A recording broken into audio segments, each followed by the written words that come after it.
Friends, we are incredibly fortunate to have General Dhillon amongst us and ma'am. A warm welcome, General Sir and ma'am.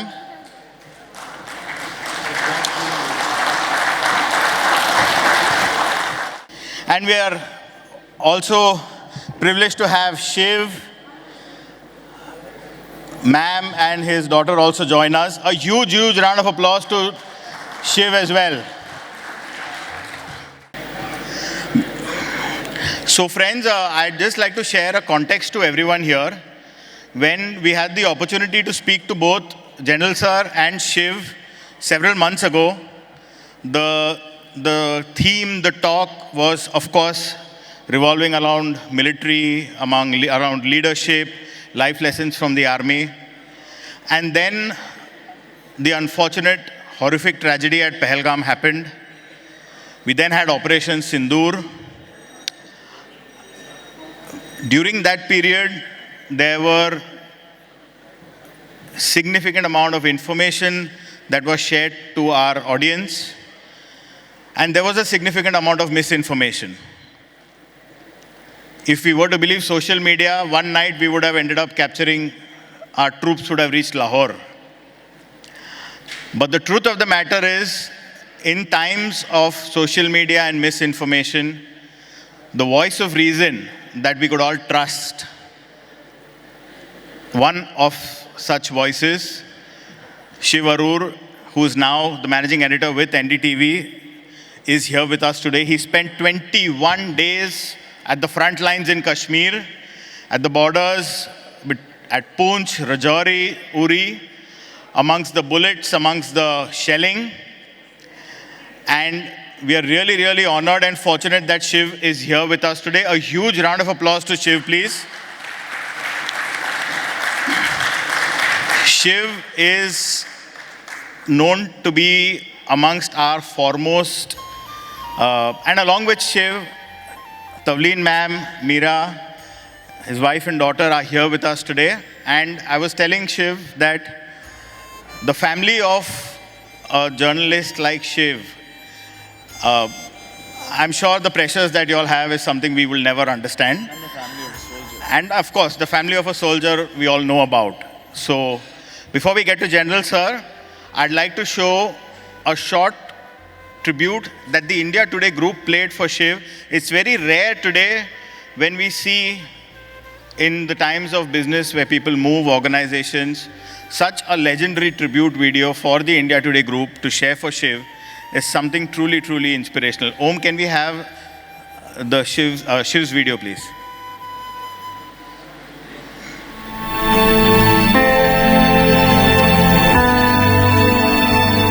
Here it is in Cochin right now, undergoing just another refit in its 50-year life. But for the people who serve on it, it's still one of the finest warships ever built. Sorry, start again.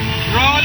The bomb was defused by the Bangalore bomb squad in under 40 minutes and has been taken away for further forensic evidence. Bangaloreans hope that there are no more like this one. Sustained operations against terrorists holding hostage are continuing in the Oberoi Hotel here in Mumbai. He died today in the Taj you see behind me in a hail of bullets, doing what he was born for, doing what he was trained for. The story of small arms recovered from the Tamil Tigers by the Sri Lankan army during their clearing operations is a story in itself. But on this day here at Al Shahid Square in Benghazi, this is a nation seriously experiencing brand new birth pangs. Will the United Nations broaden the scope of its probe to also include what happened in this very sector across the line of control just 2 days later on January the 8th? The word unthinkable, literally defines what the AIADMK feels about, life beyond Amma, life beyond Jaya. Rage is a weak word, especially when you're in a war zone and reporting from a place that looks like this, because Israel and Palestine both deserve better.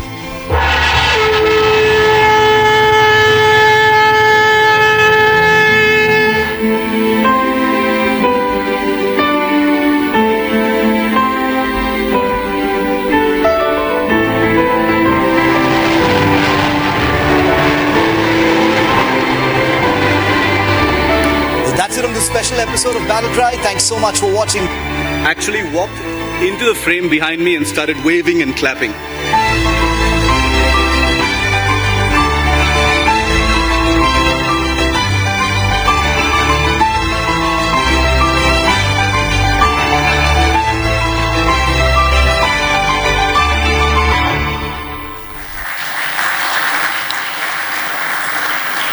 We're just getting started, friends. Along with this, there was one on the night during Operation Sindoor when India carried out one of its strongest attacks. There was a lot of misinformation doing the rounds. We had 90 seconds of clarity. These 90 seconds were shared across all forms of media. I'd request Om to please play those 90 seconds of clarity.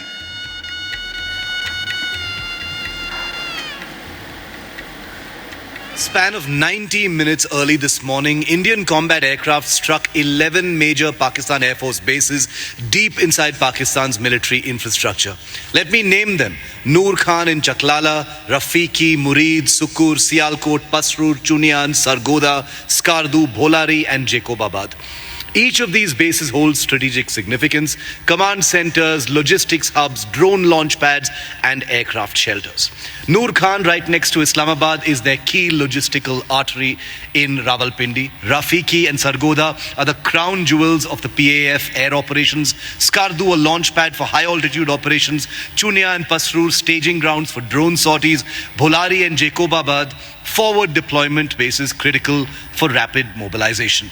By hitting these 11 bases using long-range weapons, India systematically shattered Pakistan's frontline air defenses, crippled its combat readiness, and left its key military assets exposed. Within hours of this strategic blitz, Pakistan's Director General of Military Operations picked up the phone asking for a ceasefire. It is that clear. And the message is even clearer. India's strikes left Pakistan with two choices: escalate and lose more, or dial and de-escalate. Pakistan chose the phone. Yes, these things can be complex, but everything else you're hearing right now, I promise you, is salad dressing.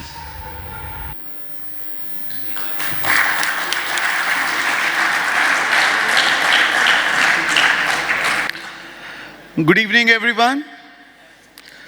So as India marches towards the vision of Viksit Bharat, so this convention reminds us that the nation building isn't limited to policies and plans. It's powered by the people with purpose. The phrase, "there's a soldier in everyone," speaks to the idea that all people, regardless of background or profession, carry within them the strength, courage, the resilience typically associated with the soldiers. For deeper explanation, this session, the soldier in every Indian, celebrates that spirit, the resilience of the soldier, the truth of a journalist or boardroom, and the foresight of the business leaders who are present here. So whether in a war room, newsroom or boardroom, the battlefield may differ, but the mission is same: to serve, to lead, and to stand for what's right. So as part of the FFI Biennial Convention 2025, this conversation is a tribute to the courage that shapes our nation from its borders to its businesses. So I'll request Harsh to carry on the session with this inspiring session. Thank you so much. Friends, I now have the honor of sharing a few details about General Dhillon, sir. Before we get to that, can we have the 1-minute video for General, sir? The so-called Ghazi. You know it better than me in Kashmir. Kitne Ghazi aaye, kitne chale gaye. So there's nothing new in it. All these alliances keep happening, and we'll handle them. There's no problem about it. Let any Ghazi come. Pakistan Army, ISI. Let them try anything.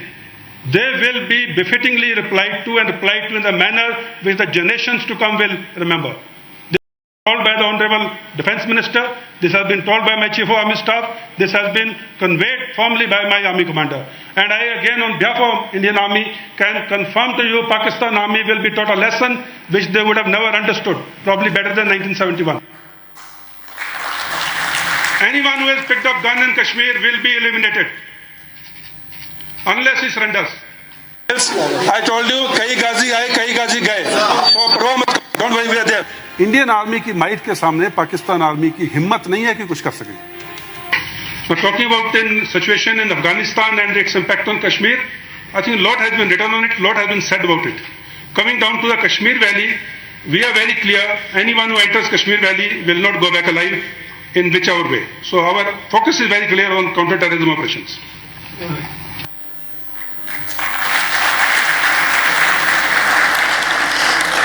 This is just but a snippet of General Sir. Friends, we are used to watching so many things across social media, across all forms of media.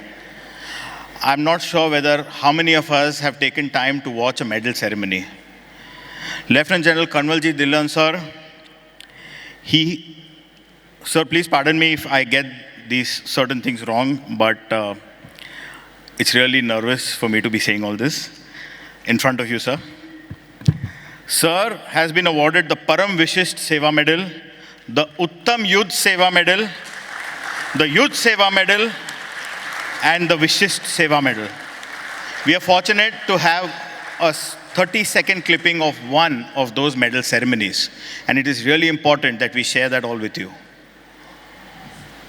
युद्ध संघर्ष युद्ध स्थिति के दौरान असाधारण कोटि की विशिष्ट सेवा के लिए Uttam Yuddh Seva medal, lieutenant general Kanwaljit Singh Dhillon Yuddh Seva medal, Vishisht Seva medal.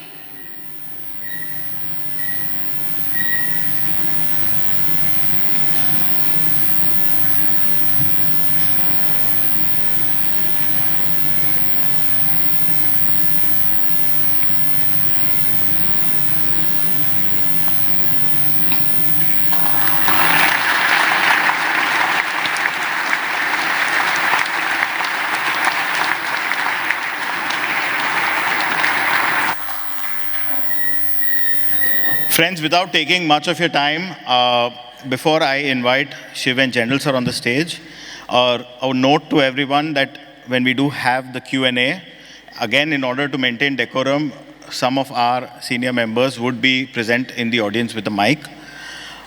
Again, I'm willing to be the public enemy number one if some of you do not get the opportunity to answer a question, but with a huge round of applause, let us please welcome Shiv and General Dhillon, sir. I'd request our chairman, our IPC, and our chairman-elect to kindly escort them on the stage, please.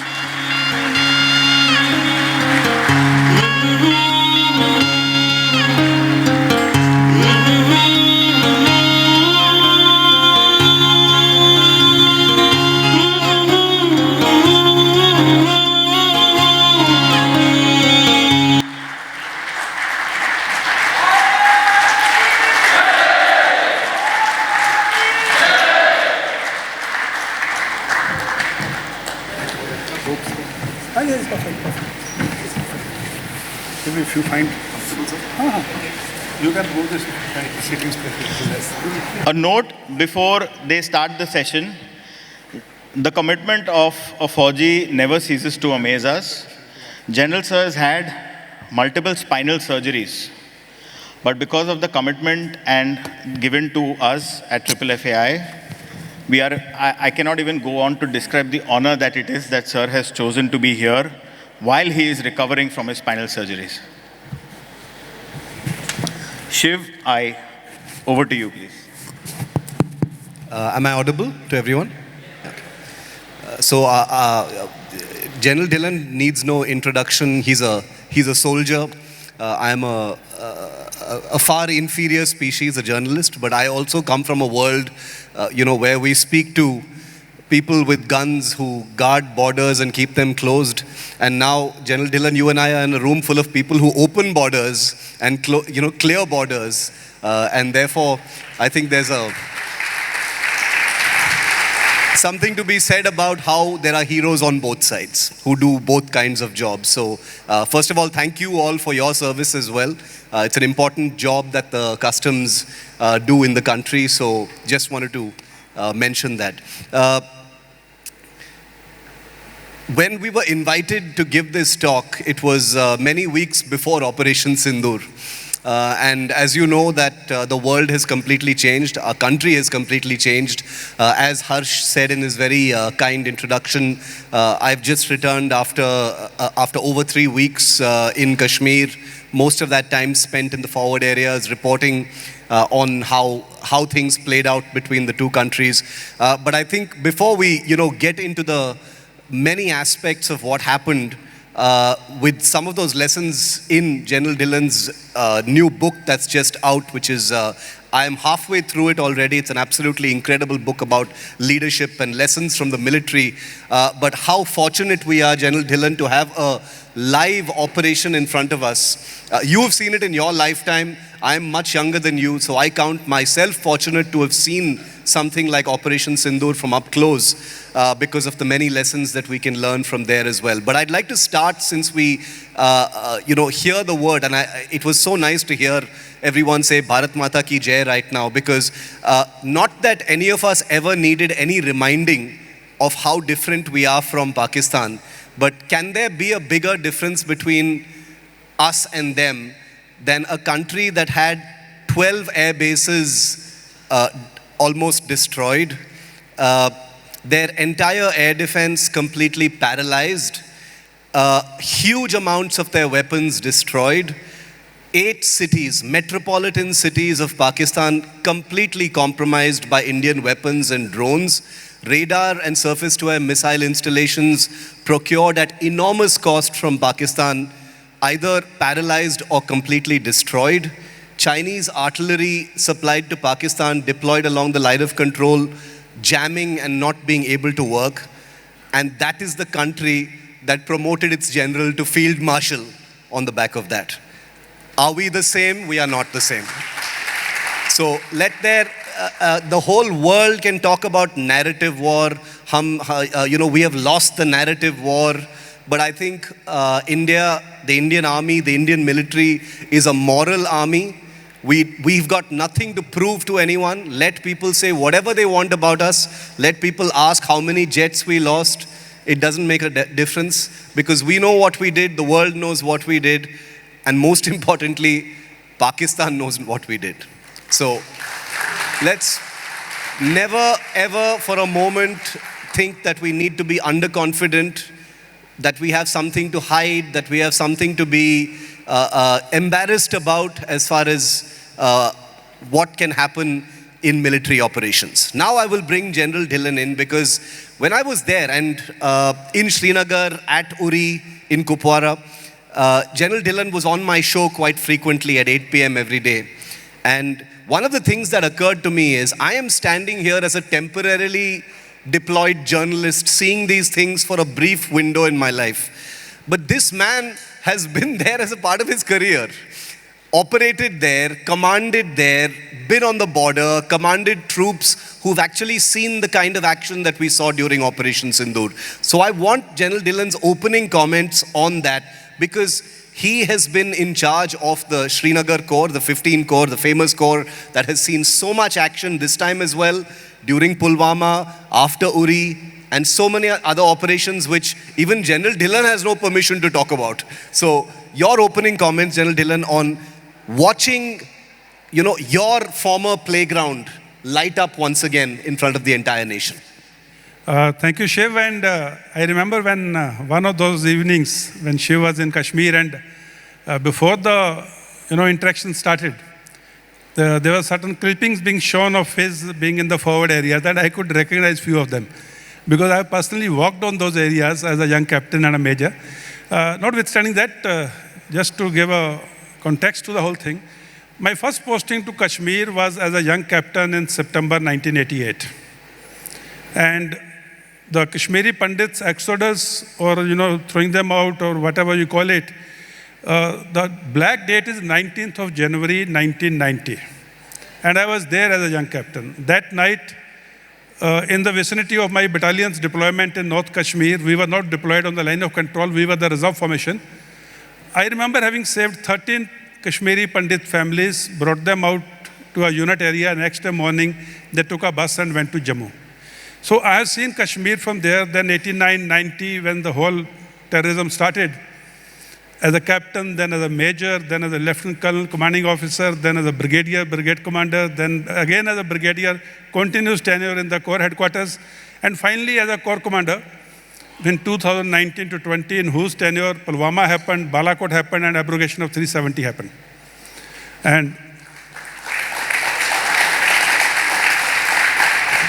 And just for the benefit of few of us who may not be aware of the military terminologies or the appointments, Corps Commander in Kashmir, or 15 Corps Commander, or Chinar Corps Commander as is now commonly referred to because of Chinar trees or Chinar leaf on the formation sign.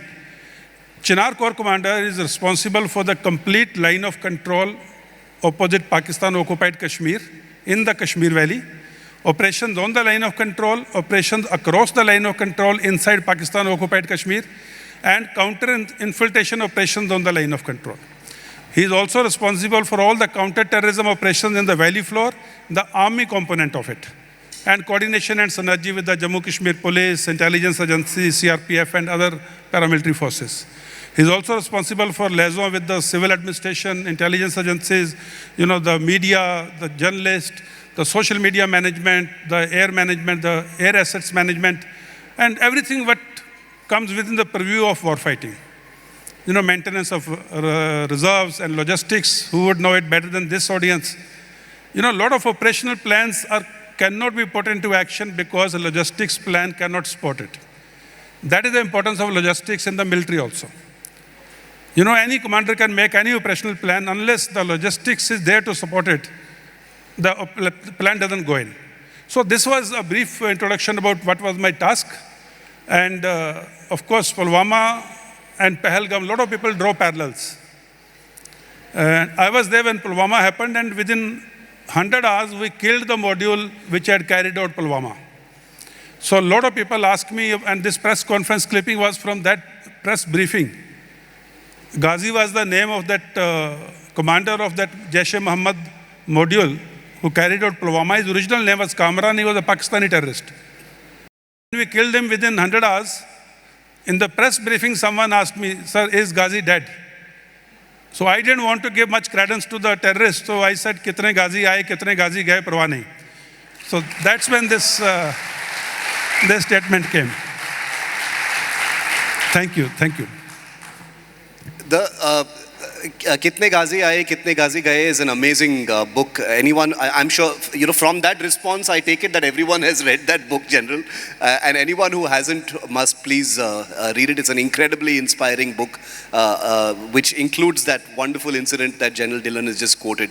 Now, Operation Sindoor is obviously not going to be forgotten very soon, but imagine how difficult it must have been from a leadership perspective to have actually decided to do the things that India has managed to do against a country that is unpredictable, a country that is nuclear armed, a country that is helped by China, a country that has proven in the past to do very dangerous and volatile things that can destabilize the region. And General Dhillon, by virtue of having been in the hot seat post Pulwama in Srinagar at the core headquarters in Srinagar, knows what that leadership actually means. This is a man who has been in touch with the political leadership of that time, the same leadership that is there now, about what India needs to do going forward. I want you to speak a little bit about that, General Dhillon, because there is a sense that India has changed in the last decade or so, where the rules of engagement as far as terrorism have completely been altered. That there is no question of whether India will react, it will react. Thank you, Shiv. Going back to Pulwama. Pulwama happened on 14th of February 2019, and I had taken over as Corps Commander on 10th of February 2019. Just 4 days prior to the IED blast of Pulwama. And when that incident happened in the evening around 3:30 or so, the information was coming in slowly and slowly. It was building up as to what exactly happened. So by the time we got the clarity and I mobilized the complete air fleet, that is helicopters for casualty evacuation, the ambulances, the doctors for CASEVAC, and I myself went to the base hospital in Badami cantonment to see that everything is okay. And after the casualty management and taking stock of the situation, we had a security meeting that evening as to how to now go forward. And point which Shiv made, that how determined or how the rules of game have changed. When we were traveling for that meeting, I had a young captain with me, Captain Sandeep Singh, who was my ADC. As a general, you have a youngster who is your ADC, who assists you in all your day-to-day works. And now this young man is also anxious because of such a big thing.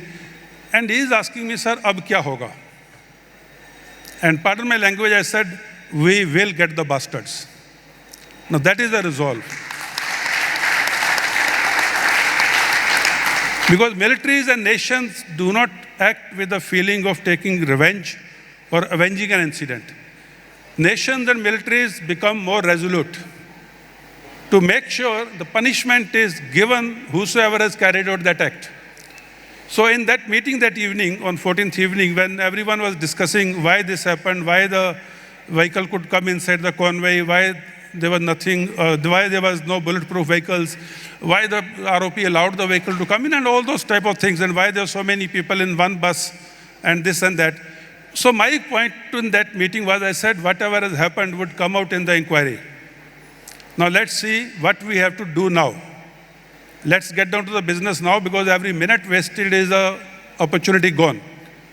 Like you've seen in a lot of Hindi movies, you would have seen, every time a big action is done by, say, terrorists or gangsters or thieves or whosoever, the boss man tells them, abhi aap underground ho jao, kuch dino ke liye. Now that underground ho jao kuch dino ke liye means police dhoondti rahe, aap unko miloge nahi.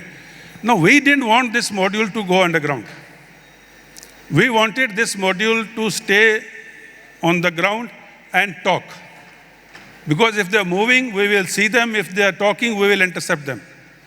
And if I can say in next 100 hours, which I am always saying that we killed that module, first 50 to 60 hours, nobody slept in 15 Corps. We carried out operations on slightest of doubt, where we had half information, half-baked information building up. If this man is a supporter, he is an OGW. We carried out operations in each and every place where they could go and hide. So the net result was, wherever they were going, they were finding the security forces there. So they're moving to another place. When they're moving to another place, they have to tell that chap, I'm coming there, meet me near that, mango grove or where, whatever, or walnut grove in Kashmir, or you meet me here near the culvert. That we will intercept. And finally, we did get their location in the village Pinglana in South Kashmir. And that information came around 11:30, 12 in the night, and we were told they're moving in another 2 hours. Now, we had only 2 hours to come together, police, army, security, CIA, CRPF, intelligence agencies, reach that place and launch an operation. This was done with absolute surgical precision. We reached there without, having been identified, or without the terrorists coming to know. And then within the first 10 minutes of the operation, a terrorist was hiding in a cowshed, and when the troops were making a cordon, he fired, and we lost Major Vibhuti Dondeyal and 3 soldiers. When you lose 4 men in first 15 minutes of the operation, it's but natural that operation's pace would slow down. People will get involved with the casualty evacuation and all that. But hats off to 55 Rashtriya Rifles. They did not allow the tempo of the operation or the momentum of the operation to die down. That would have given chance for this terrorist to flee. They kept the pressure on, and in the next about 12 to 18 hours, they eliminated the complete module of that group, Jaish-e-Mohammed, who had carried out Pulwama. And this is how the soldiers on ground fight for the nation and nation's cause. And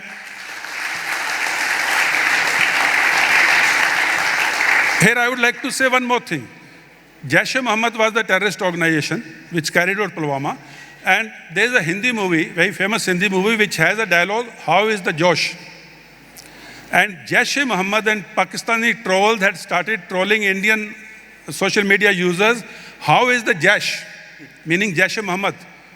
For those 3 days, they kept trolling India, "How is the Jaish?" And within 100 hours, we eliminated that Jaish and we got it back to "How is the Josh?"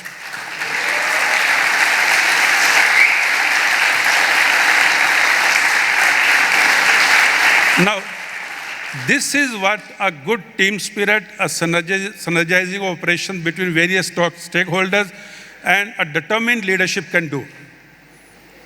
So I thought I'll just give this example because it is important. The whole nation was looking at us. And here I would like to quote one more thing. After this operation, it was the governor's rule there. Mr. Satyapal Malik was the governor, and he was summoned to Delhi.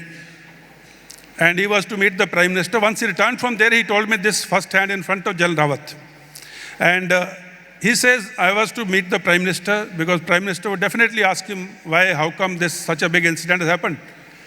He says, I went in and I was told by everyone outside the Prime Minister's office, सिर्फ 10 ही minute हैं, आप बस जल्दी आ जाना, Prime Minister का schedule बहुत busy है, please don't take more time. He said, went in. As I sat down on the TV which was there in the Prime Minister's office, the press conference which is just seen, that press conference started off. And he said, for next 45 minutes, no one spoke anything. He said, Prime Minister साहब और हम भी बस वो press conference को देखते रहे. After the press conference, the Prime Minister tells the governor, Kashmir से जो भी बात आएगी ऐसे आनी चाहिए जैसे ये जनरल साहब बोले हैं.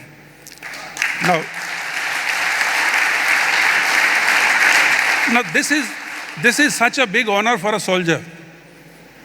And Governor Sahab comes back and tells me I had gone prepared to, take a little bit of walking, कि क्या हुआ, क्या नहीं हुआ, आपकी press conference ने बचा लिया. So, anyway, that was that. You know, in the media, we have a saying that the pen is mightier than the sword. But having covered the military for a very long time, I can tell you that I would much rather be at the receiving end of the pen than the sword, especially the Indian military sword and what they actually did to Pakistan this time. But I just wanted a show of hands from all of you because I being in the media, I know that most people have stopped watching news or don't watch much news anymore. But during Operation Sindoor, how many people were tracking what was happening on a daily basis? Okay, so this is a very well-informed audience, so maybe that's why so many hands went up. But one of the immediate pieces of feedback that one seemed to get when India and Pakistan entered, actually Pakistan kind of begged for a ceasefire on day 4 of Operation Sindoor because India had completely crippled their air defense and their ability to strike back. One of the impulsive reactions in many Indian minds was, why are we stopping? Why are we stopping the war? We have our knee on their neck and we should finish them off. And, there are many others who said this was our chance to get POK. And, we are an emotional people. So, the anger was flowing through all of us, as the Prime Minister himself said. But General Dhillon's book, which is just out, reminds me of that situation. The book is called Wafadari, Imandari, Zimmedari, WIZ. Which is an idiom that you will hear very often within the military. And it occurred to me as a journalist that far from being a country that decided to step back despite being in an advantage of power, India has actually shown the world what imandari actually means. And zimmedari actually means by stepping back while it had completely vanquished the enemy. I want you to speak about that, sir, because that is most important, because people need to understand that what India did, it did from a position of power. Thank you, Shiv. See, these 3 or 4 days of conflict, war, skirmish, whatever you may call, has proved so many things. Firstly, leave aside the Kargil thing. It is the first time in the history of the world that 2 nuclear powers came into a conflict, military conflict. It was the first time in the history that Kashmiri people came on the roads in support of India and security forces and against Pakistan and terrorism. I spent my life in Kashmir. Shiv has covered Kashmir so extensively. Never has this feeling openly on camera been expressed. You know, people may talk to you behind the closed door, Jini General Sahab, hum aapke saath hain, hum bilkul Bharatiya hain. But first time on the roads of Kashmir, this feeling was visible. It is the first time in the history that a nuclear-powered country or a nuclear came down to its knees within 72 hours of the conflict. It is the first time in the history that Chinese weapons and Russian weapons and Indian-made weapons were against each other, firing at each other in real lifetime situation, and not a simulated situation or not a firing range situation.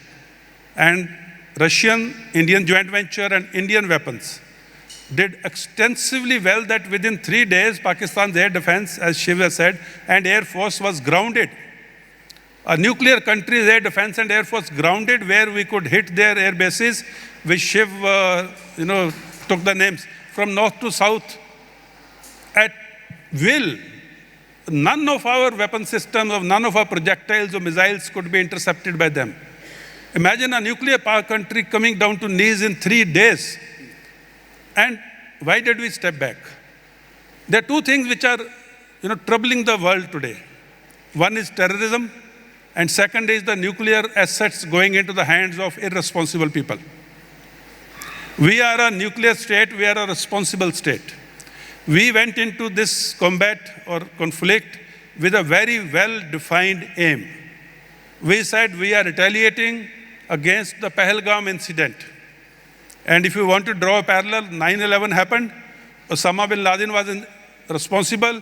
Americans retaliated by taking out Osama bin Laden from Abbottabad in Pakistan, and that was not considered an act of war. When we retaliate and hit Bahawal ke, Murid ke, Chak Amru and going right up to Muzaffarabad, Kotli, that was not an act of war, that was a retaliation similar to what Americans did for Osama bin Laden. War was initiated by Pakistan when it, started targeting our civilians in Jammu and Kashmir, our places of worship in Jammu and Kashmir, and started sending projectiles, drones and missiles against our military installations. We had declared that we are not going to touch any civilian target, we are not going to touch any military installation, we are only going to hit the terror hubs. That was declared on that very night. And when Pakistan retaliated by hitting our civilians, trying to attack our military assets, that is when we retaliated back.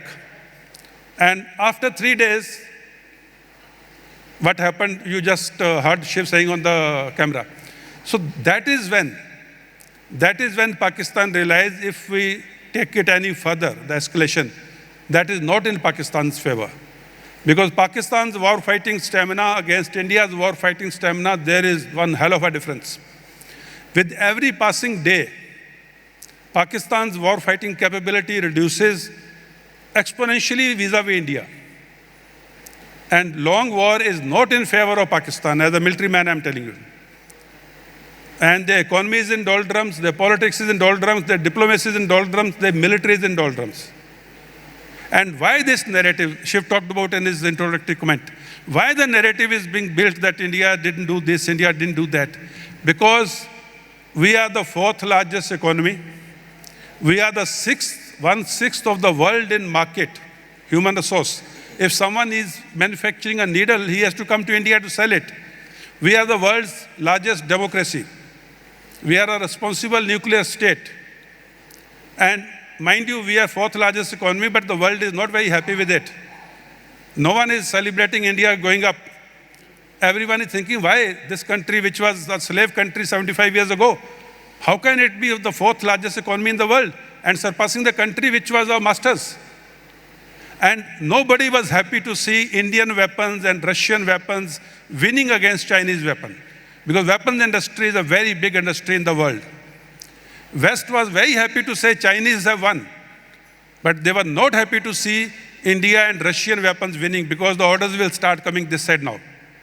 And you understand, on 13th of May, the company in China which is manufacturing these missiles, radars and aircrafts, their stocks went down by 9.5% in one single day till the whatever you call these people, I'm not much aware of it, the controllers, whosoever, SEBI type of agency there, till they put a halt to it. Now, this is where narratives differ. This is where our might is not, जिसको कहते हैं ना, हजम नहीं हो रही है उनको. And that is why this narrative is being fed by the West, propagated by Pakistan and China, that probably they ended up on the equal footing, but they are claiming victory. Who is celebrating sweets on the streets of Lahore after losing 12 airfields and promoting themselves to field marshals? And Shahid Afridi also. And Shahid Afridi. Well, Pakistan had declared 1971 also as a victory for themselves. And thanks to social media, we could see their air bases burning in flames because of the citizens putting it on the YouTube. Our citizens are equally disciplined or non-disciplined. If our air bases were in flames, these videos would have also come up on the YouTube. But nothing like that is there. And imagine a defense minister telling we downed so many aircrafts, and when the journalist asked him, where is the proof? He says, it's all over social media. Imagine a deputy prime minister in the National Assembly showing a newspaper which is morphed and edited, and which is not a real newspaper, and claiming Pakistan Air Force was the king of the skies. And I don't know why those National Assembly members were clapping about it, because they knew the capabilities. Sir, what will poor Khwaja Asif, the foreign minister of Pakistan, do when their own field marshal uses a morphed Google image as an official memento of Pakistan's retaliation against India? And when there was a reverse image search conducted, that image was a 2016 picture from some Chinese war drill in Tibet. So it wasn't even in Pakistan, it wasn't even in Kashmir. That is the kind of country that we are dealing with. But, the idea of leadership, and General Dhillon has, spoken about that briefly. I want to sort of zoom in to the line of control, to the forward areas where I spent most of my time in Kashmir. And I'd like to, I was asked not to report this while I was there. And General Dhillon knows why, because he's the kind of man who would have issued these orders back then. But no soldier was asked to cancel their leave in the aftermath of Pahalgam. I will share this with you, my friends, because now we are some distance away from Operation Sindoor, and I feel comfortable sharing this with you. Otherwise, it's classified information. Not a single order was issued at any level within the army.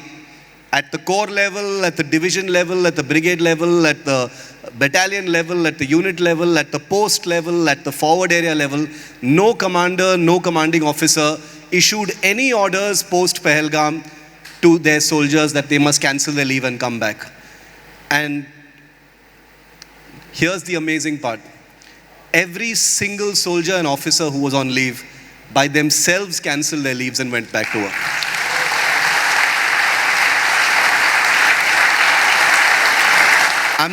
I'm not saying most. I'm not saying most. Every soldier, every officer, every sailor, and every airman went back to work. Some of them had gone to get married. They've postponed their marriages and gone back to their units. Some of them have gone back for the births of their children. They went back. And not a single order for leave cancellation was done. And the reason for no orders issued in this regard is A, because if you issue such orders, the enemy gets to know that something is afoot, right? The enemy is listening to all these things. They are able to hear your orders. But the more important reason why no such orders needed to be issued is because every commanding officer was totally confident that all his men are coming back without any orders being issued. And that's the kind of faith that they had. Which is why, and General Dhillon, this is my question to you in that case. I want you to talk about that sort of unit level faith and leadership that they have. We talk about the chief of the army staff, the prime minister, the corps commander that you were there as well. And you've spent so much time in the trenches at those LOC posts, which are face to face with the enemy. When we hear about ceasefire violations, it is those posts that get hit. It is there that people suffer casualties. So I'm just wondering about the mental strength and leadership qualities of men who say, it doesn't matter that I'm on leave, I'm going back. And you've commanded such men, sir.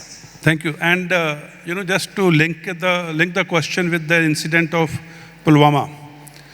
When Pulwama happened, the brigade commander, Brigadier Balbir Singh, he was on leave. Brigadier Harbir Singh. He was on leave. And within 2 days, when he realized that the terrorists have been contacted, in the night at 12 o'clock, he came to know that the contact has started. He had gone for 3 days leave, I still remember, and 2 days was still balance. There's some very emergency thing at his home. He returned by morning 5 o'clock flight. On his own, cut short his leave, came to the airport. From the airport, straight went to the encounter site, where this encounter was happening. By 9 o'clock, he was there commanding his men, and he got injured in that operation. Now, this man comes back from leave without anyone telling him. He returns from the airport straight, goes to the scene of action, and in the evening, he gets injured also. Now, that is the type of jazba. And on more personal note, I was to get married, and we were to get married on 1st of February 1987. And 26th of January onwards, I had taken leave to go home, get married, and come back. We were in Rajasthan that time. And if you remember, there was an operation called Operation Brass Tacks. And India and Pakistan both were, face to face. And then President of Pakistan, Ziaul Haq, came to Jaipur to watch a cricket match. And then the tensions were diffused. So the 24th evening, if I remember correctly, 24th January, the orders came for mobilization to the border. And my leave was to start next day, 25th evening. And I was doing the adjutant in the unit. Adjutant is who controls the discipline and other things. And we got together, got into the vehicles. We were at Udaipur and we had to go to Badmer. And we got into the vehicles and all, and I went to my commanding officer at about 1 in the night. Sir, we are all ready to move now, and you please come. So he saw me in my uniform and he says, but you are not going. I said, why, sir? He says, you are going to get married. I said, no, sir, Paltan is going for war. How can I go to get married? And, he bullshitted me. He said, you go home, get married. If you come to know the war has started, un dino mobile nahi hote the. And I know you will come back. And till the date I got married, it was every day कि अगर आज लड़ाई शुरू होगी तो आज I had not opened my box after going home.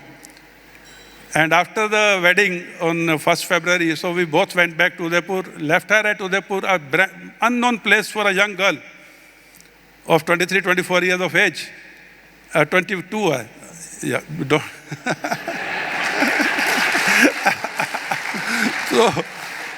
so, yeah. Your kind words, sir.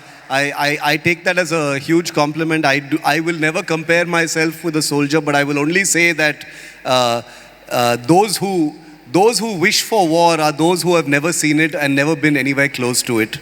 War is the last resort when all options have completely dried up. The one thing that binds us, of course, is that we have both seen war. I have not seen combat. Sir has, of course, seen combat. But there is one big difference between your side of the fence and my side of the fence, sir, because you said no news is good news, but in the media, no news is bad news. So I will end with that. On the lighter note, that's why some media houses, they create news.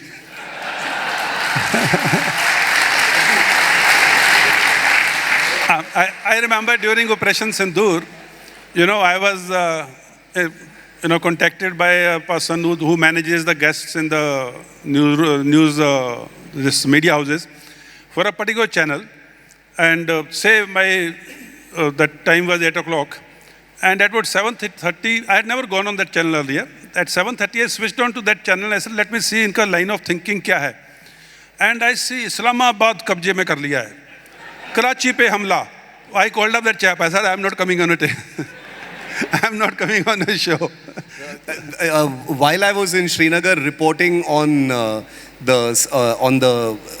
events of the 9th of May, if you remember that The 9th of May is when all the misinformation and the crazy breaking news was happening on TV that, you know, Karachi has been bombed, the Indian army has rolled into Islamabad, Asim Munir has been arrested, the Indian government has taken over in Pakistan, all the POK has been taken back, and a friend of mine from university in UK, Pakistani, he called me up from Karachi, which in itself was a dangerous thing. I was like, why are you calling me from Karachi right now? I'm sure my phone is being tracked. And he said, no, I just called to tell you that your army has not reached here yet. So you can report that if you want. So anyway, but thank you so much for this. And we'll open it up for questions now because General Dhillon and I both agree that whenever we speak in large audiences, it's always important to leave room for questions because we know how many people want to ask.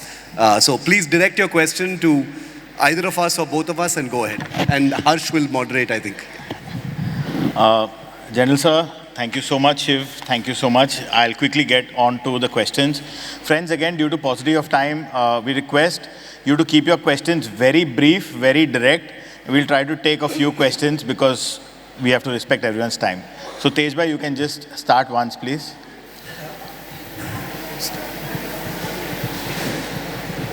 Instinct or a suicidal instinct because your decision or a step that you have to take can be devastating for the unit or let's say even for yourself.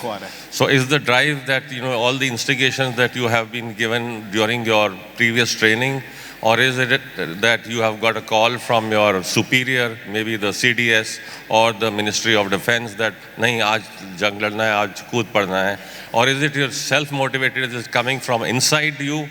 Or is it, you know, that the accountability or the responsibility that you have towards your unit that you have to, at the time of a situation like that, you have to shoulder the responsibility, you have to display that kind of a courage. I would like to know what is the last, at that last point of time when you have to take a call like that, so that we can apply these principles even in our respective areas of management. Thank you. If I understand the question clearly, you say what motivates a soldier to give his 100% at the time of war or any conflict. See, motivation, like I spent, if I count NDA and IMA, I spent 44 years in uniform and 3 years after that. And I can still go into battle. The motivation comes from three things.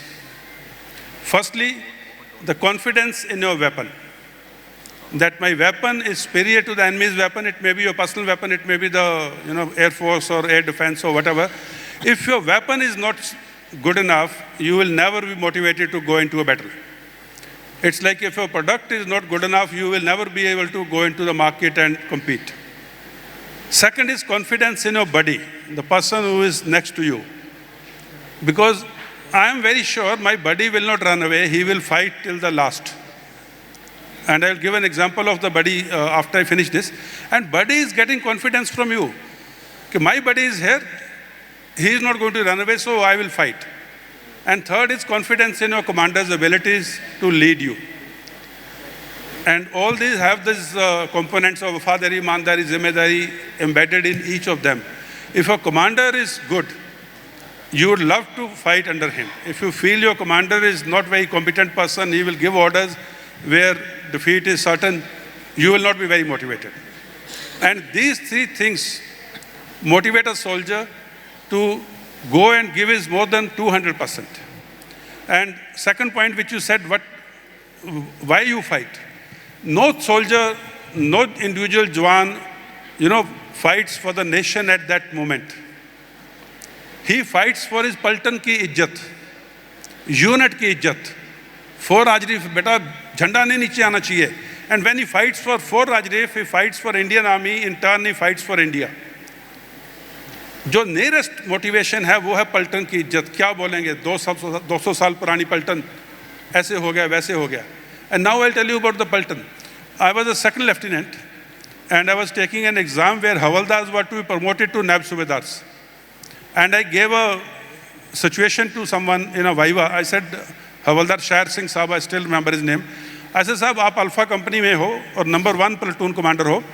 CO साहब ने हुक्म दिया है कि पलटन attack में जाएगी alpha company leading और अल्फा कंपनी में number 1 platoon leading in phase 1। इससे सब ठीक है। ऐसा एक जवान कहता है हमेशा अल्फा कंपनी ही फ्रंट में जाती है, हमेशा नंबर 1 प्लेटून ही फ्रंट में जाती है, इस बार डेल्टा कंपनी को बोलो वो जाएगी, हम लास्ट में जाएंगे। तो आप प्लेटून कमांडर हो, आप इस सिचुएशन को कैसे हैंडल करोगे? You know what this havildar tells me, he said साहब इस पलटन में ऐसा हो ही नहीं सकता है, जवान ऐसे बोल ही नहीं सकता है। तो now it's a test. I insisted on getting an answer from him. He said sir 200 साल पुरानी पलटन है, आज तक इतिहास में नहीं हुआ है, 7 बार पलटन में 200 कैजुअलिटी हुई हैं, पलटन ने फिर भी पलटवार किया है और जीते हैं, ये हो ही नहीं सकता। Now third time when I asked him, no, उस जवान ने बोल दिया, आप बोलो क्या करोगे? You know what he tells me? I was a second lieutenant. कहता साहब आप पलटन में नए नए आए हो, थोड़ा धीरे बोलो, सीओ साहब को पता लग गया ना कि आप ऐसी सोच रखते हो तो मुश्किल हो जाएगी। Now this is the jazba of a jawan. This is how he fights. And I narrated in this book the buddy I talked about. In Kargil war, when the probing was going in, whether the Pakistan army has come into which all posts, the situation was not very clear. A Ladakh scout, one patrol goes in, and there is a led by a Subedar Saab, and the enemy fires. The Subedar Saab gets hit, and he makes the supreme sacrifice, loses his life. And there is a young Lance Naik who is with him. The other patrol went to the Nala other side, and they too get separated out. And this young man gets a bullet in his thigh. Subedar Saab is no more. Young man gets a bullet in his thigh. I spoke to this person. He is a retired Subedar now, Sena Medal Gallantry. He gets a bullet in his thigh during Kargil war, and he feigns as if he is dead. The Pakistanis come and search and all, they go back. And after that, there's no radio set, no communication, no food, no nothing, no ammunition. He carries this Subedar Saab's dead body on his shoulder, at times dragging him for next 3 days, living only on melted ice or snow. No food, he will just pick up some ice, melt it and drink it or eat it or whatever. After 3 days, he reaches the base with the dead body of the Subedar Saab, and when he asked, कि ये क्यों किया आपने इतना?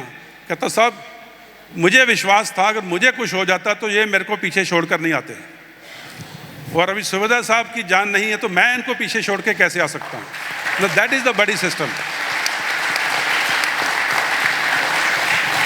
This is वफादारी, ईमानदारी, जिम्मेदारी. It's not ईमानदारी of few dollars here and there.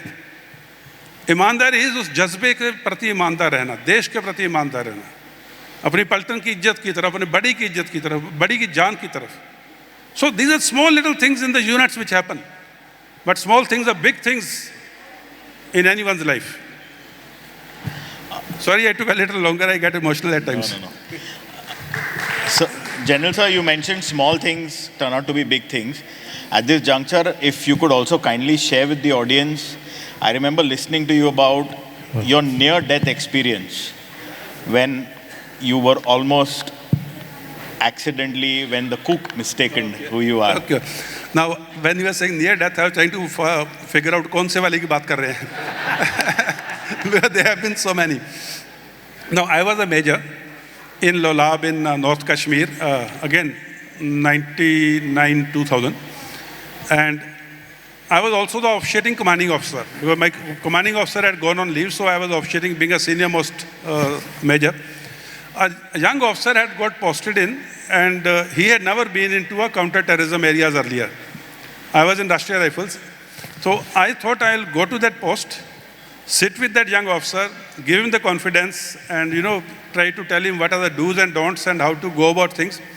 So anyway, I walked with my QRT, we call it the protection team, and to his post. And after normal thing, and we retired for the night. And I was wearing a Pathani salwar kameez, that Pathani suit. And I had a Afghani cap, which I had got as a war booty in one of the earlier encounters as a captain. So those days, Afghanis also used to come for, jihad in Kashmir, so to say. So in the night, the post got fired upon by the terrorist. Now, I am new in that post. Generally, the soldiers have not seen me earlier, because I just came in the late evening. And I picked up my weapon and I ran out of the room to, go and control the things. And when I was going past the langar, we call it, the cookhouse, where the Jawans' food is cooked and they eat. When I was going past that cookhouse, I hear someone trying to cock his or charge his weapon. And I heard that cut, cut, cut, cut, and then I realized I am in that salwar kameez. And I returned to the room, I put on my trouser and jacket on top of it only, and then go out again. And of course, we killed 2 terrorists that night, no damage on site.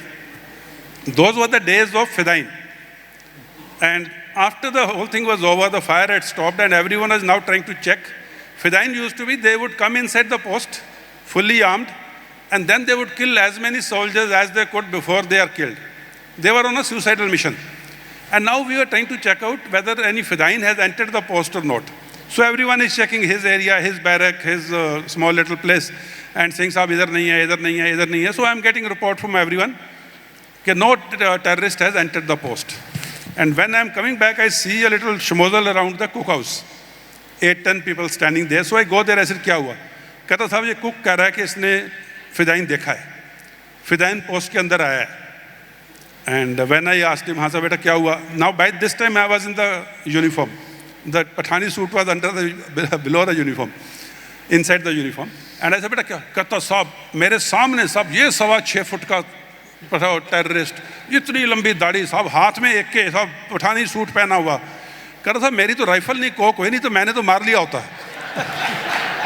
So then I removed the jacket, I pulled on my trouser and showed him, ये वाला सलवार कमीज. कहता हाँ साहब यही वाला. So these things happen. And I must make a statement here. You know, these incidental fires or mistaken identity, the friendly fire is the most accurate fire. Friendly fire never misses the target.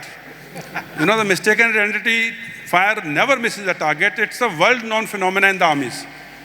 So we are very careful that no friendly fire should come onto you. Enemy's fire you can manage, but friendly fire is the most accurate fire. Yeah. Thank you. Thank you, General Sir. Amit Sir, please. General Sahab, my name is Amit Kamath, and I wanted to ask you, like, by countering terrorism in Kashmir as 15 Corps Commander, you have said that whilst you were eliminating terrorists so that the youth should not join terrorism, you had started something unique, which was Operation Ma. Could you elaborate on this to this audience? Thank you for asking this question. Very pertinent question. And there is a documentary being made, I think by BBC or some other company, on Operation Ma. And Operation Ma is, when I was a young captain, mother has a very important role in Kashmiri society. Mothers have a role in every society. But in Kashmiri society, for some reason, which I can discuss individually, mother is very close to the children. And as a young captain or a young major, those days there were no mobiles, and every time a local terrorist got killed, we would recover a letter from his body which he has written to the mother and not yet posted, or received from the mother and read it and kept in his pocket or something. And the letter would invariably read, Ami Jaan ko salam, dua, Ami Jaan, dua mein yaad rakhna, Ami Jaan. Hardly a mention of father or brothers. At times a mention of sister is there, but mother was mainly occupying all the space. And that told me the mothers have a very important role to play in Kashmir.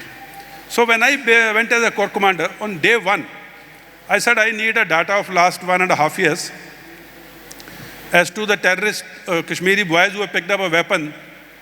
What was their shelf life? I mean, they were killed after how many days, and how many terrorists had history of stone pelting. Because when I went, stone pelting was at peak. Paramilitary forces, Jawan is walking on the road, people are abusing him, people are kicking him, people are pelting stones on him. So I came out with 2 data, which in fact, this press conference also after Pulwama, I appealed to the mothers to tell your children, sons to return back. I generally don't use word surrender because it has a stigma attached to it, social stigma. So the data was this 1.5 years data. 7% of the boys who joined Kashmiri boys who picked up a gun were killed in first 10 days. 17%, including that 7, in the first 3 months. 34% were killed in 6 months, and 64% of the boys got killed in first 1 year. And that means a chap who picks up a weapon, his shelf life is just about a year or so. And another data was all the boys who became terrorists, 83% out of them had a history of stone pelting. So my message to the mothers was, you send your boy out for 500 rupees, go and throw stones. There is a very big chance that he will pick up a weapon tomorrow. And there is a very big chance he might die within the first 10 days or first 1 year. And typical of me, I made a statement, something like, kitne ghazi aaye, kitne ghazi gaye. I said, today's terrorist, today's stone pelter, tomorrow's terrorist, day after's dead body. The choice is yours. And when I said it in Hindi, मैंने कहा आज का पत्थरबाज, कल का आतंकवादी, परसों की dead body. Now it's for the mothers to decide whether you want to send your child for stone pelting or not. And if he returns, we will look after him. And 50 boys returned that year. We only called it a peace initiative in combat zone. Press Trust of India, Mr. Sumeer Kaul, he's a Kashmiri. He coined the term Operation Ma. And then this Operation Ma became very famous, and the name of this whole initiative, even today in Kashmir, I was there a few days ago. In fact, I was there till 21st April evening. 6:45, we took a flight from Srinagar. 22nd April, Pahalgam happened. And even today, people remember this thing, and it's still going on. Thank you for asking the questions. Friends, now I want to ask a question from Shiv. please. Ma'am, when he is away from you, now on the line of control, and otherwise when, newly married guy in all over the place, starting from Israel to Gaza to what have you.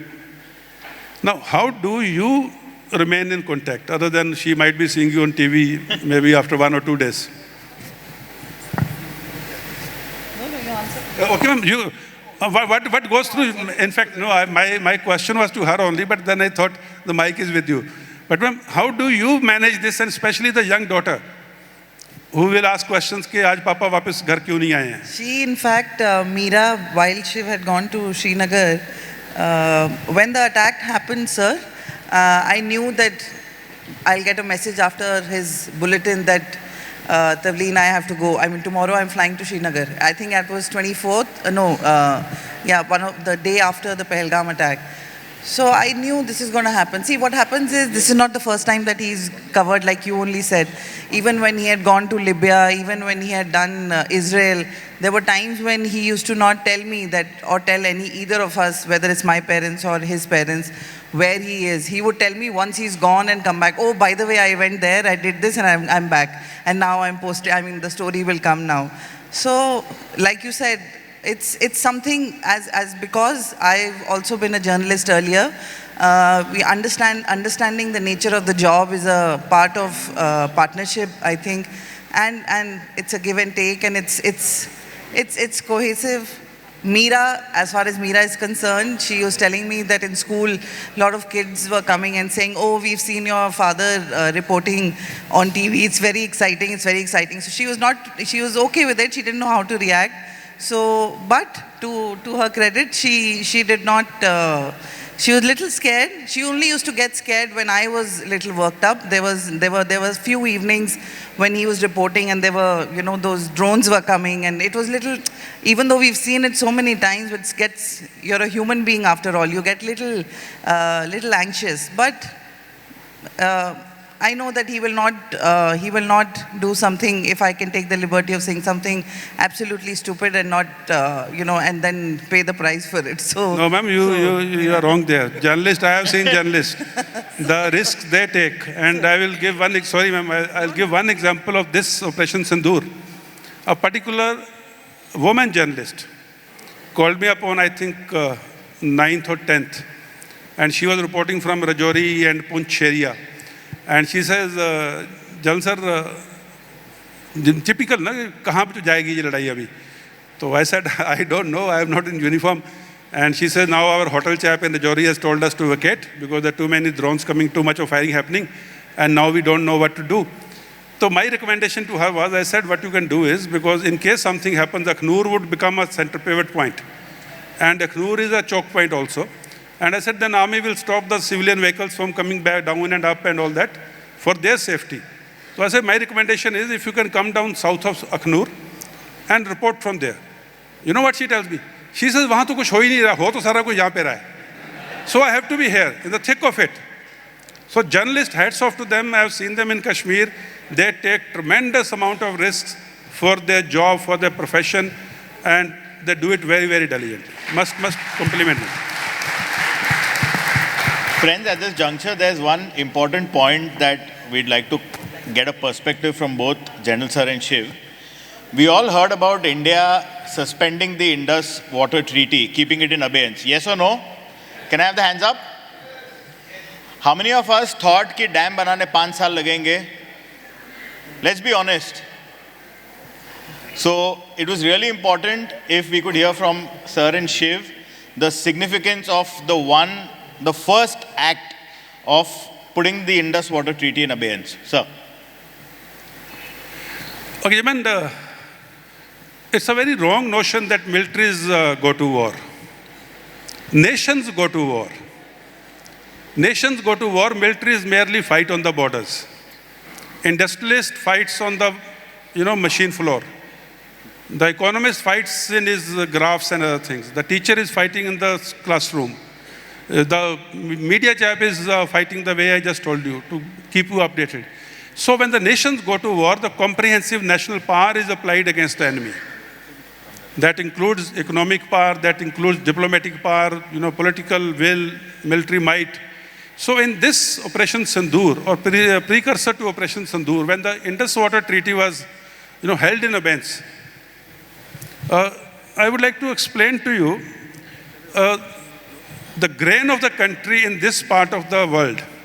Starting from Ladakh, going up to Arabian Sea, the grain means slope of the ground. Natural slope of the ground is from northeast to southwest. That means the river which starts in Ladakh would go down into Arabian Sea somewhere in the province of Sindh or Baluchistan. So when the rivers, all 5 rivers, 6 rivers, they flow like this. And in 1960, when the treaty happened, the lower 3 rivers, that is Satluj, Ravi and Beas, the water was kept with India. And upper 3 rivers, that is Jhelum, Chenab, Jhelum and Indus, their water was supposed to go down to Pakistan. Now imagine Pakistan is like a, rectangle, or what is it, the inclined rectangle. So upper 3 rivers are flowing in the upper portion of Pakistan and going down to Sakkar and into Balochistan and Arabian Sea. The lower portion of Pakistan, the rivers which were feeding it, the Satluj, Ravi and Beas, they were stopped. And Pakistani Punjab, most of it is below the Indus River. Now, these rivers are going down like this. Now, their water cannot be diverted like this to feed Pakistani Punjab. So, what they done is, on the Chenab River at Marala headworks, they connected Marala-Ravi link canal, connected Marala to Ravi and fed water into the Ravi River, which was stopping in our side, and fed the lower portion of Punjab. And at a place called Bamanwali, they made Bamanwali-Ravi Bediya link canal, which passes below the river Ravi in a siphon and feeds the lower Punjab. Now, if Chenab River's water is stopped, if Chenab doesn't get water and Marala headwork doesn't get adequate water, this Marala-Ravi link and Bamanwali-Ravi Bediya link canal will also dry out. That means lower portion of Punjab will dry out. And if they take more water from Indus or Chenab, then Sindh will dry out. The Balochistan lower portion will dry out. And as it is, people are not very happy with the Pakistani Punjabis. Pakistani Punjabi Musliman is the least in number, but he controls the 80% military is Pakistani Punjabi Musliman. So this Indus Water Treaty, as per the treaty, we were supposed to inform them every day that tomorrow we are going to share data. It's called data sharing. That tomorrow we'll release so much water, or day after we'll release so much water, and they used to get prepared, put their dams accordingly, put their deflections accordingly. Now with the held in abeyance of Indus Water Treaty, we are not duty bound to inform them. We are not duty bound to release that water. So we'll hold this water in our dams till our dams are safe, and then in one go, without informing them, we release the water. And when we release the water, this is called using water as a weapon. When we release the water, they can, at the max, use about 20% of it, rest will go into the Arabian Sea. And then again for next 7, 8, 9, 10 days, depending on the capacity of our dams, we hold it. And we release it at our will. We are not sharing data with them. Now this is what will hit Pakistan. And today is the season to that Rabi season, Kharif or Rabi water. That season, their plantation, the rice needs water. And if they don't get water regularly, the plantation, the agriculture will suffer. And Pakistan is an agrarian state. We might take 20 years to make dams and the deflecting canals to bring water into our rivers. That's one piece. But at the same time, Indus Water Treaty is hitting them the hardest. Other day, one of their old actresses at Karachi airport put up a video that there's no water in the washrooms at an international airport. And the way she was trolled, कि Indus Water Treaty बंद हुई है तो पाकिस्तान के airport पे पानी नहीं आ रहा है. So it's a very important instrument, diplomatic initiative which India took to squeeze Pakistan. The results will start showing in few months.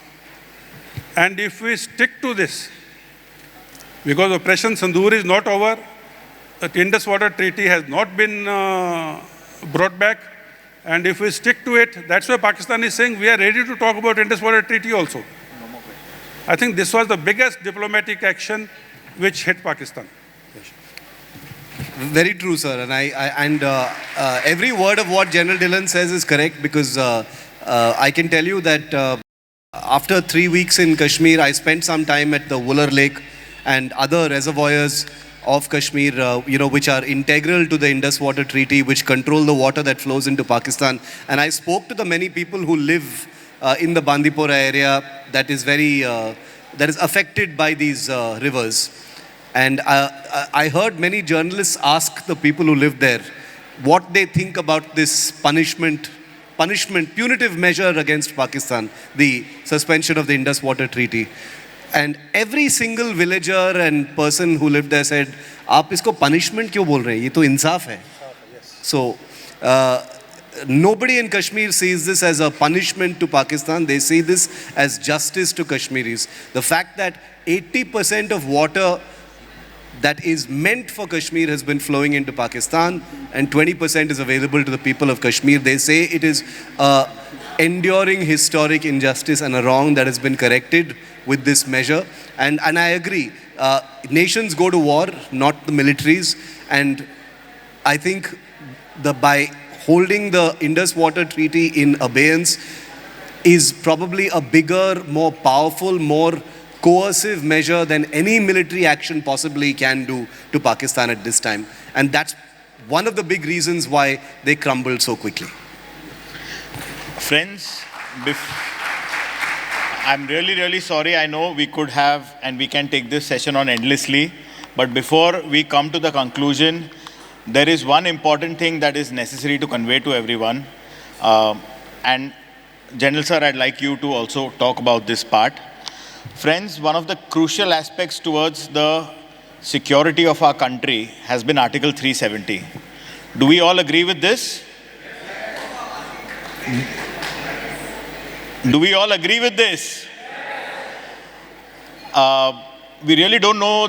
I think it'll never sink to us the significance of the weight of the stage that is there today. Sir, if you could kindly recount the famous moments during the planning of Article 370, including the meeting with Honorable Home Minister Shri Amit Shah ji, please, sir. Thank you, Harji. Article 370 is, in a nutshell, Article 370 says Indian Constitution is not applicable in Jammu and Kashmir, the then state of Jammu and Kashmir. Jammu and Kashmir will have its own constitution, something called Ranbir Penal Code, RPC. So this is the crux of Article 370. And Article 35A defines who all are the subjects of the state of Jammu and Kashmir or the citizens of Jammu and Kashmir. I'll just give you two examples about Article 35A. If a Kashmiri family's boy marries outside her J&K family, and by the way, both these articles are not religion specific, they are administrative provisions. applicable to all religions or people of all religions staying in the then state of J&K. So a lot of narrative is built on this also, that it is a particular religion which has been targeted. Sikh, Hindu, Muslim, Jain, Parsi, Buddhist, anyone living in the state of J&K was being governed by these two articles. So in Article 35A, if a boy marries outside J&K, suppose he marries a girl from Hyderabad, he marries a girl from Qatar, he marries a girl from England, he continues to inherit his father's property. He will continue to be inheritor of his father's property. But if a girl marries an outsider, she loses the inheritance rights on her father's property. This article was gender biased. And second was, who will be the citizen of this state? People who came as refugees from West Pakistan that time, today's Pakistan, because that time it was West Pakistan and East Pakistan. People who came from West Pakistan and settled in the then state of J&K did not have the citizen rights till 5th of August 2019. They could not enjoy the privileges which the government was giving to its citizens. They first time voted in the village block development elections which happened in 2020. So these articles were, and they were called refugees. They used to be called West Pakistan refugees. They are staying in the state for 70 years. And now coming to this meeting which Mr. Harsh referred to. Now before 5th of August 2019, when these articles got repealed, about 40 days prior to that, Honorable Home Minister Mr. Amit Shah had come to Kashmir. And 26th and 27th of June, I mentioned this in detail in my first book, Kitne Ghazi Aaye, Kitne Ghazi Gaye. So we had series of meetings the whole day, where Governor is there, Chief Secretary there, Home Secretary, DGP, Corps Commander, intelligence agencies, and some politicians in the different meetings. And those meetings finished at about 11 in the night. I came back home. Wife was there only, she had gone for a few days. At 2 in the night, I get a call that tomorrow morning, 7 o'clock, there is a breakfast meeting with the Home Minister. So I said, okay. At 3 o'clock, I get another call asking me what would I like to have for the breakfast. So I said, jo sab khayenge, wo hum bhi kha lenge. And that is when I was told, no, there is no sub there. It's only you and the Home Minister. It's a one-on-one meeting at 7 o'clock. So anyway, now things became a little more clear. So I went there at 7 o'clock. Of course, there were dhokla, there were pranthas on the table, but more importantly, on the table was the agenda, if we do something big, then what? And Home Minister had got a lot of briefings from intelligence, other forces and everyone. And he asked me, he says, what if we do something big? It started like this. What will Pakistan do? What can Pakistan do? What if there is an internal mutiny? What there is a public uprising? There is a civil unrest? What if some particular force goes on a mutiny? And all contingency eventualities were discussed for about 40 odd minutes. And I was giving assurances, sir, nothing will go wrong. In the end, he says, now this is where the leadership comes into play. Every leader is someone's team member. Like I was a leader in Kashmir, but I was my Chief of Army Staff's team member. For me, he was my leader. So in the end, the Home Minister asked me, to fir General Sahab, zimmewari kiski hogi? Now I had an option to say, sir, I will discuss with my army chief, I will discuss with my commanders, and I will come back to you. Now that would have shown that I am not in control of things in Kashmir. I don't have confidence of doing things. So I said, sir, don't worry, I take responsibility, nothing will go wrong. And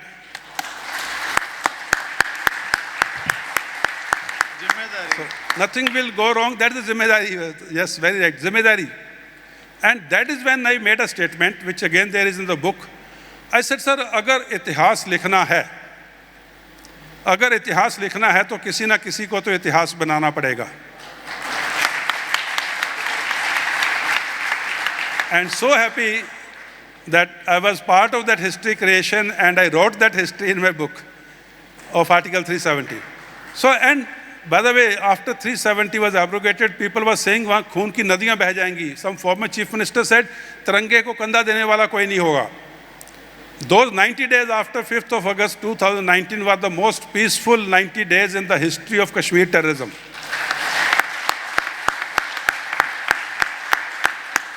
And how the things changed after that, how the stone pelting went down to zero and local terrorism went down to just about 15 odd till the Pahalgam happened. The prosperity and the peace was bringing in the happiness. Children were going to school, there was job creation happening, there was a business opportunity happening. Everyone was earning well. So this is how some landmark decisions can change the history of the mankind. And it just takes one odd man to say, "Sir, kar lenge." And when I came back after that meeting and I called up General Rawat, God bless his soul, he was my chief. I called him up and I said, no, every leader is someone's team member. I called up General Rawat and I told him, I said, "Sir, this is the meeting happened. I was called at night and morning mein ye ho gaya." And finally, this was the question and main to bol ke aa gaya hu ki sir kar lenge. And you know what my leader tells me, General Rawat? He says, "Tiny, even if you had said, ki I will check with my chief and come back, and you were checking with me, I would have asked you, Tiny, kar lega na?" He says, "मैंने भी तेरे से ही पूछना था, because you are the leader on ground. You are the commander on ground."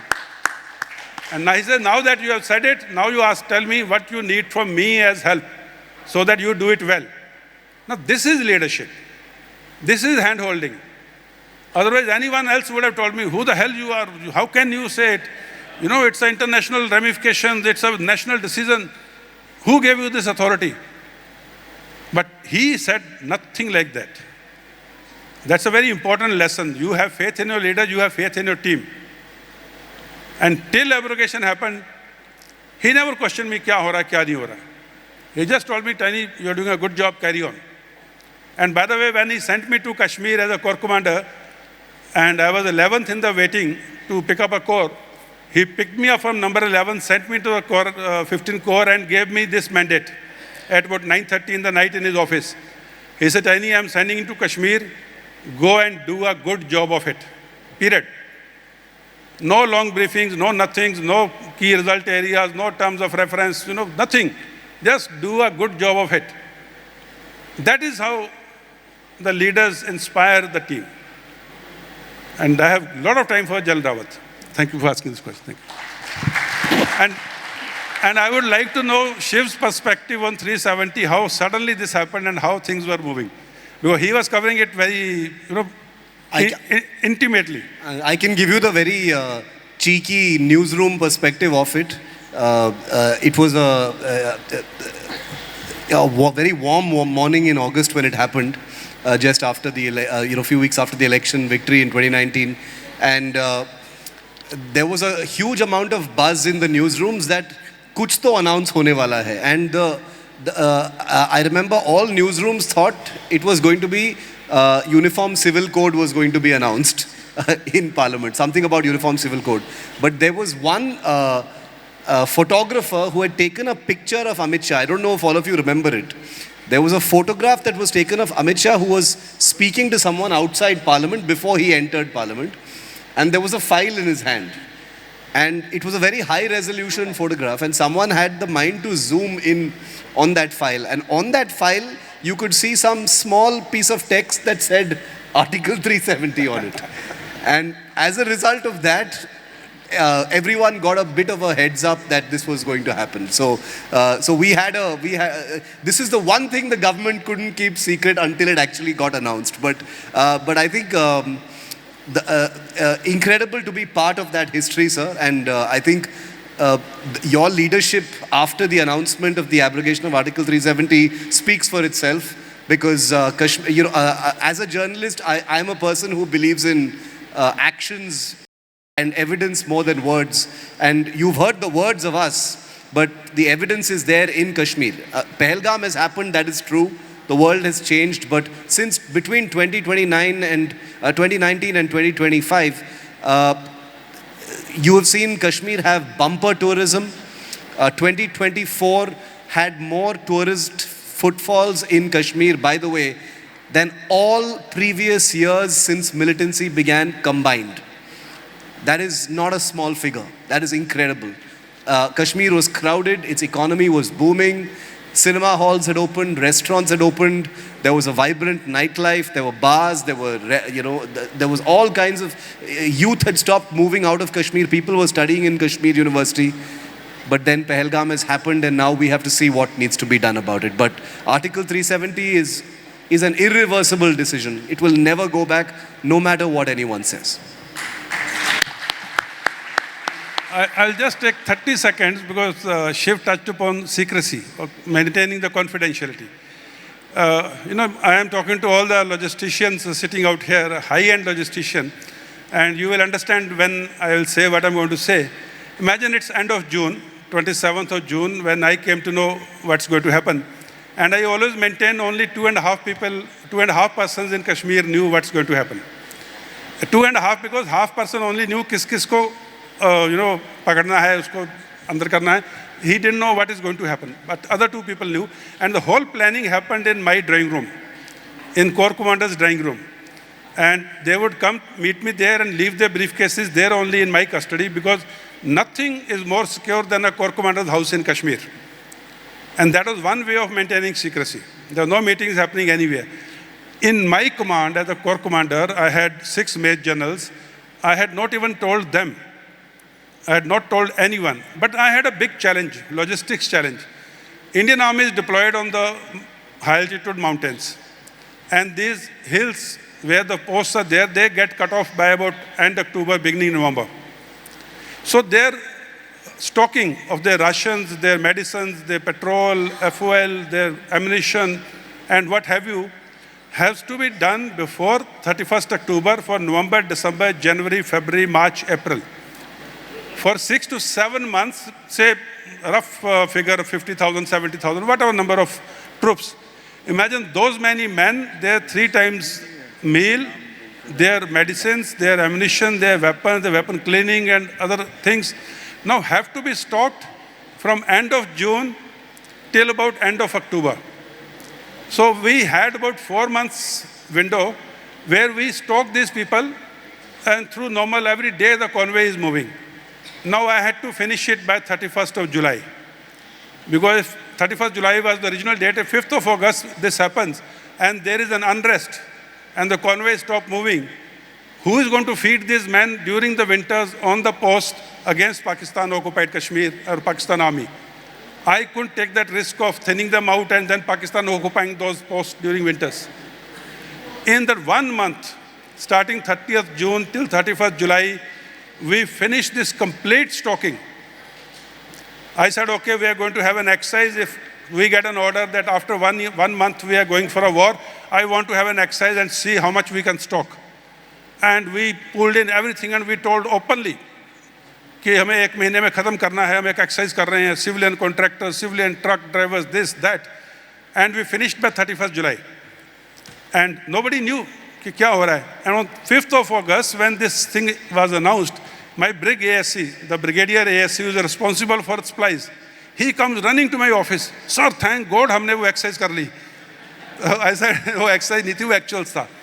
And then confidentiality. What do you think a Corps Commander would be doing on 5th of August if this was to happen? You know, he would be going, meeting people, ये करना है, वो नहीं करना, ये नहीं करना, office में meetings हो रही हैं, people are coming, senior officers are coming, going.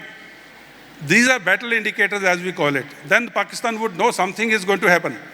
And what was I doing on 5th morning? I was having a cup of tea with Mahinder Singh Dhoni in my office for 1.5 hours.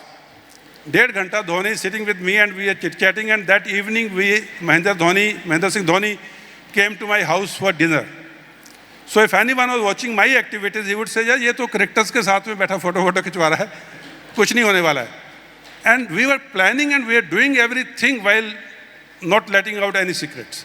So this was, I think, the biggest exercise in surprise and deception. We are different. Within the military, it's easy to keep surprise. But there's a military, there's a Jammu Kashmir police, the intelligence agency, there's civil administration, there's a civil population, and you know, what have you. And then there's always ever-probing media. Sir, kya ho raha hai? Sir, kya ho raha hai? So that was how this whole exercise of 370 was gone through. And that is how today Kashmir is witnessing what it's witnessing, which has never happened in the history. Thank you. Sorry, it took a little time. No. Friends, at this note, before we wind up this session, I would request that all our sponsors and guests please stay back for the valedictory session. It is an earnest appeal. Also, I know, General Sir and Shiv, I did mention this to you. It was the vision of our chairman and our senior leadership to bring about a sense of military consciousness through this convention. In this regard, and further to, yesterday we had Captain Raman who mentioned about multi-languages. In this regard, Shiv being here, he and Rahul Singh, they've pioneered these books, India's Most Fearless. How many of us have read India's Most Fearless? Wonderful. So I think copy 3 was given. We'll have to arrange for 2 and 1 as well. So India's Most Fearless is a book which is thanks to the unprecedented access that Shiv and Rahul have. It's a book with short stories of military greatness of several heroes. The aim of the book, in my eyes, is to bring about a sense of military consciousness, a sense of awareness, a sense of pride, and a sense of learning in all of us. And, of course, the ball was set rolling by Shiv. General Sir, of course, his book, Kitne Ghazi Aaye, Kitne Ghazi Gaye, and now Viz, Wafadari, Imandari, Zimmedari, has been something which, apart from seeing them in person, we hope that the books will be a continuous reminder of things to learn from.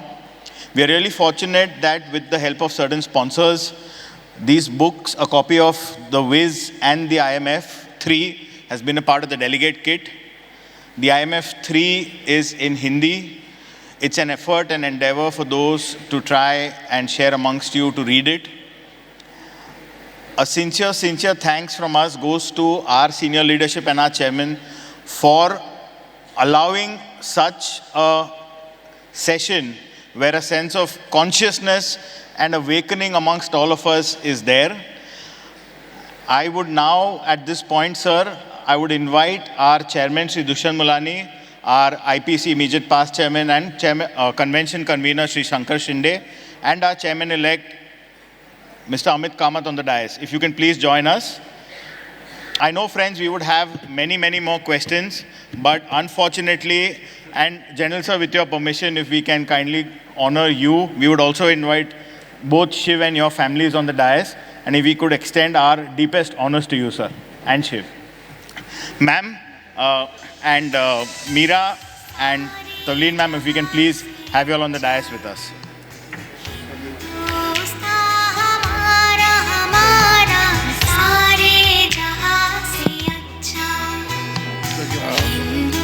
Friends, Lieutenant General Dhillon Sahab and Shivji.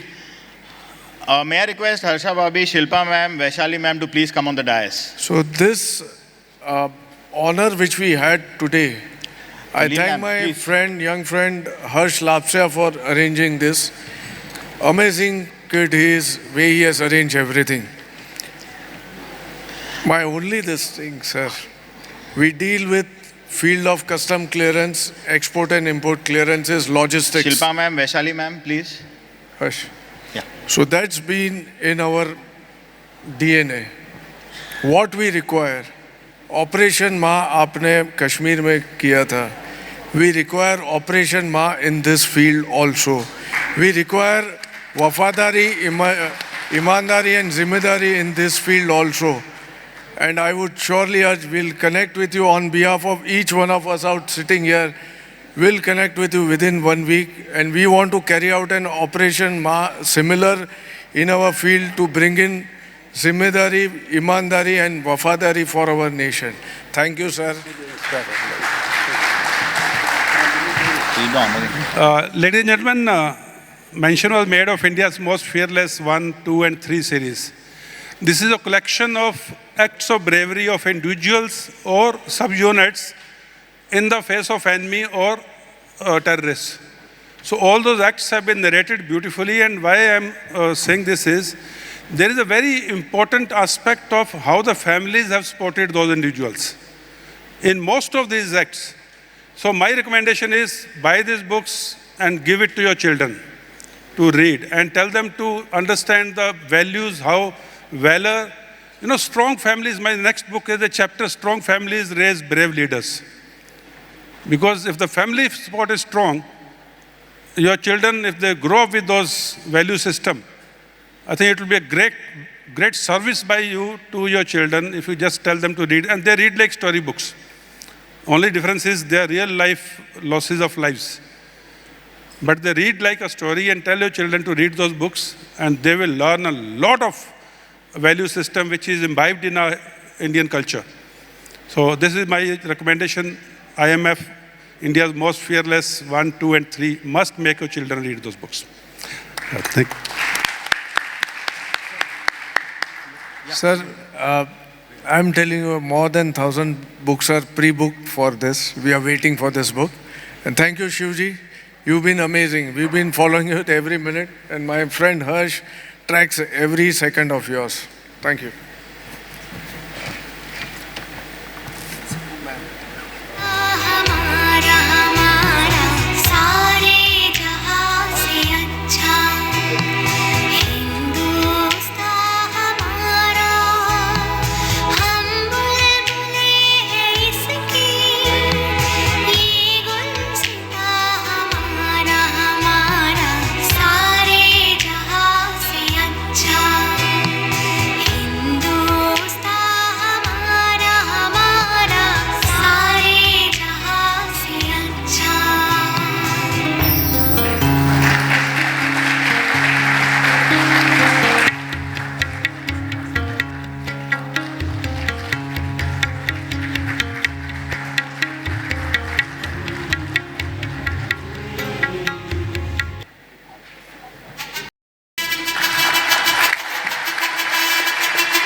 जिद है मेरी दर्द चीर के निकल चुका मौका मिले तो करूं मैं ये दोबारा जुनू के आग में उबलती मेरी कोशिशों को चाहिए ना कोई और सहारा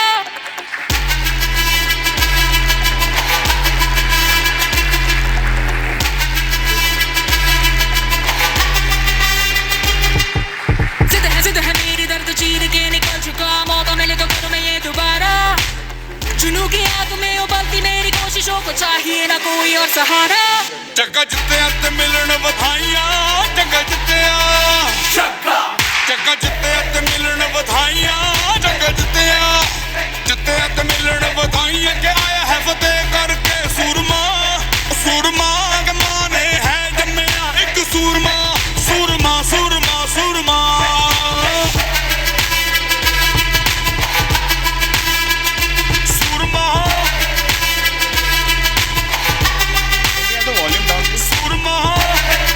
Request, can I also call Mr. Shailesh Bhatia and Mr. R. Radhakrishnan sir on the dais, please?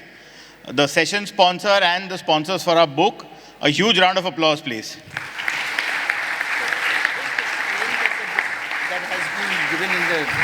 The book that is a part of your delegate kit has been sponsored by Bhatia Shipping, and the session sponsor is Clearship. So, sincere thanks, Shailesh sir and Radha sir. Pallavi ma'am. Pallavi Bhatia. Please.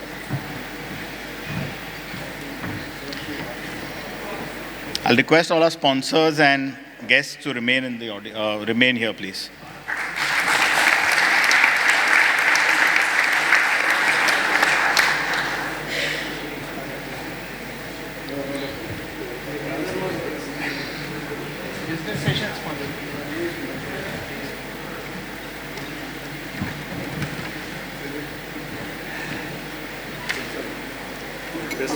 Yes, please.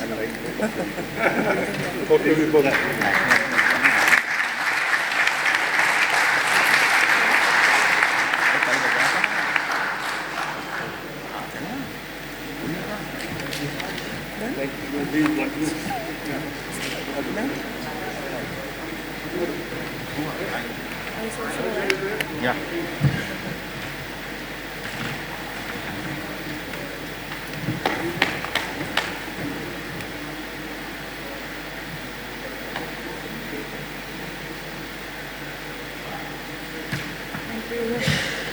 Takes your hours.